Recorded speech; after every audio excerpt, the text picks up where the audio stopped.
Последние новости из Туркменистана. Читайте нас в Телеграме и не забудьте подписаться. Авиация в клетке, что мешает Туркменистану развить огромный транспортный потенциал. Расследование Turkmen News о коррупции в туркменской авиационной отрасли, вышедшее в декабре 2024 года, вызвало большой резонанс как у чиновников, так и среди населения. В социальных сетях некоторые части фильма были просмотрены 355 тысяч раз, и кажется, мы наступили на больную мозоль. В январе источники сообщили об отстранении Аширмурата Галычлыева от должности начальника службы пассажирского сервиса международного аэропорта Ашхабада.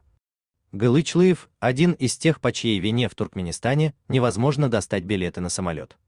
Безусловно, его увольнение – хорошая новость для авиационной отрасли страны, однако ее проблемы не исчезли с уходом одного нерадивого чиновника. О том, как необремененная санкциями страна упускает свои возможности стать одним из лидеров в региональных пассажирских перевозках, в новом материале Turkmen News. У Туркменистана с его выгодным географическим положением есть большие перспективы стать альтернативным транспортным узлом между Европой и Азией, Россией и Ближним Востоком. Молодой авиапарк и вся необходимая наземная инфраструктура, дешевое топливо – всем этим не могут похвастать такие страны, как, например, Кыргызстан или Таджикистан. Но по факту даже провинциальные аэропорты соседей обслуживают больше рейсов и зарубежных авиакомпаний, чем аэропорт Ашхабада, принося деньги государству и предлагая дешевые и удобные маршруты пассажирам. Формально в Туркменистане 6 новых или капитально отремонтированных международных аэропортов, но улететь за границу можно лишь из 2. При этом полноценно международным является только Ашхабадский аэропорт. Из Туркменбаши можно улететь только в Минск, и по словам источника Turkmen News, перед авиакомпанией Белавия фактически поставили условия. Хотите летать в Туркменистан, тогда только в Туркменбаши. Остальные международные аэропорты страны – Дашагуз, Кирки, Мары, Туркменабад – обслуживают лишь местные рейсы, принимая и отправляя всего от 1 до 7 самолетов в день. Воздушные гавани работают не на полную мощность и не окупают свою стоимость. Туркменистан в этом отношении значительно уступает соседям, у которых больше авиаперевозчиков и направлений, куда можно улететь. В Кыргызстане формально на балансе 5 международных аэропортов, но 2 из них, в Караколе и Баткене, не функционируют вообще. Получается, что реально международных аэропортов только 3, и все они обслуживают зарубежные рейсы.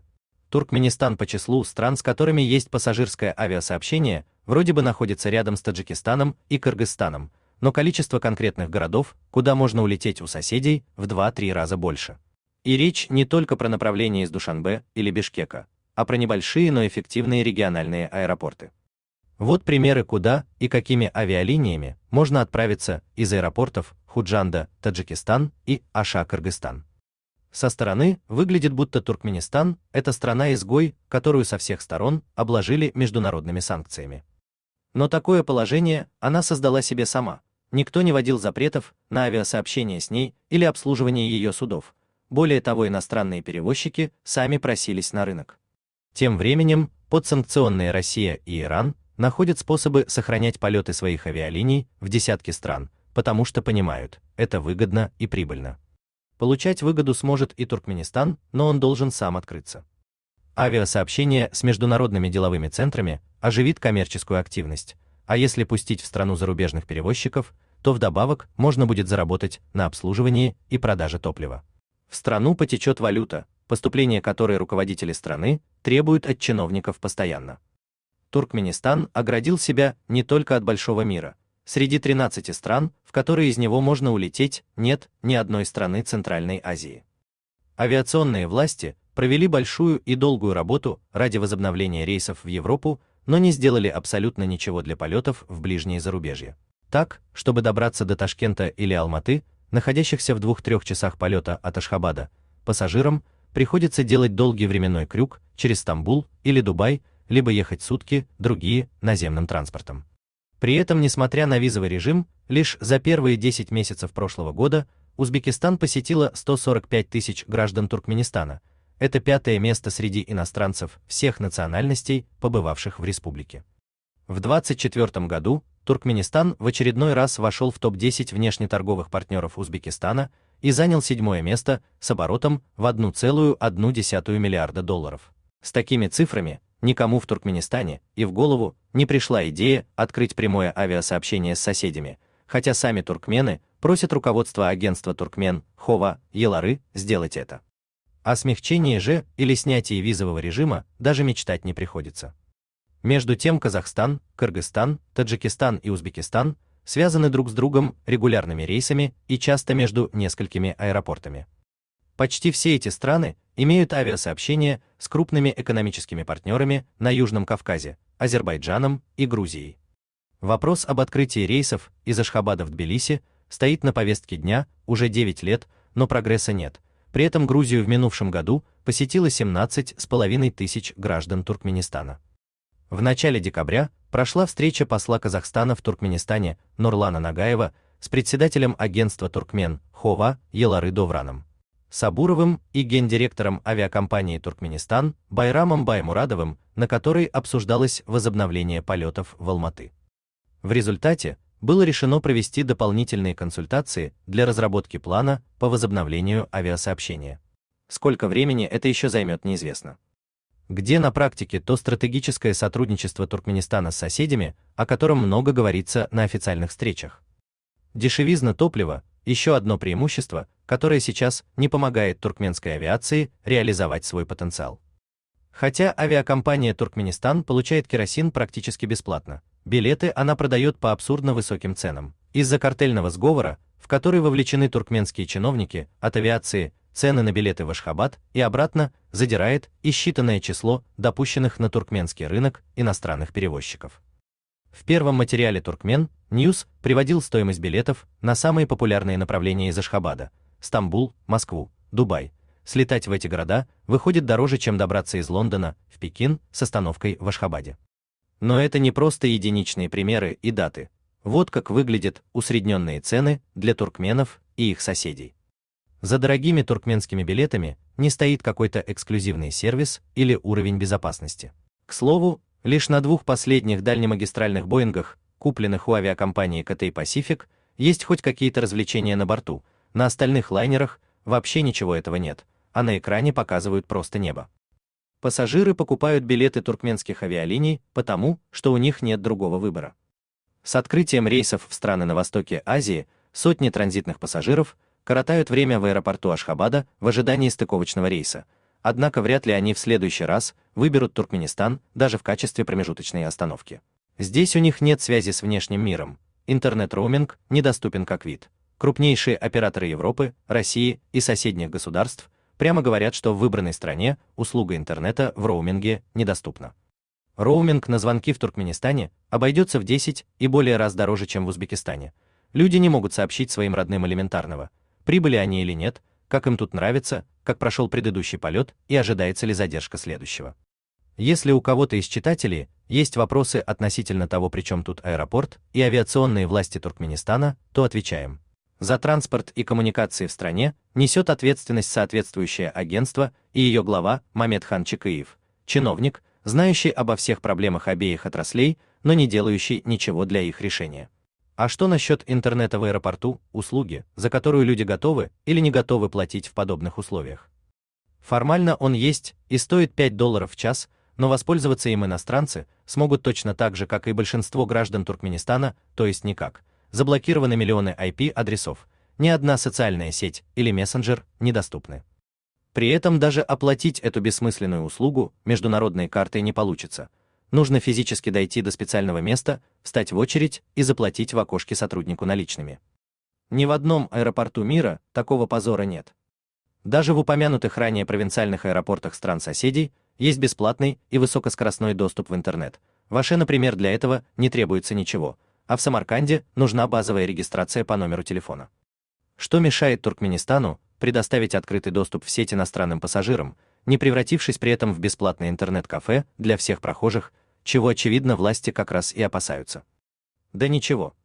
Нужно всего лишь донастроить существующую инфраструктуру и добавить возможность авторизации, например, по номеру телефона или как в аэропорту Стамбула по паспорту.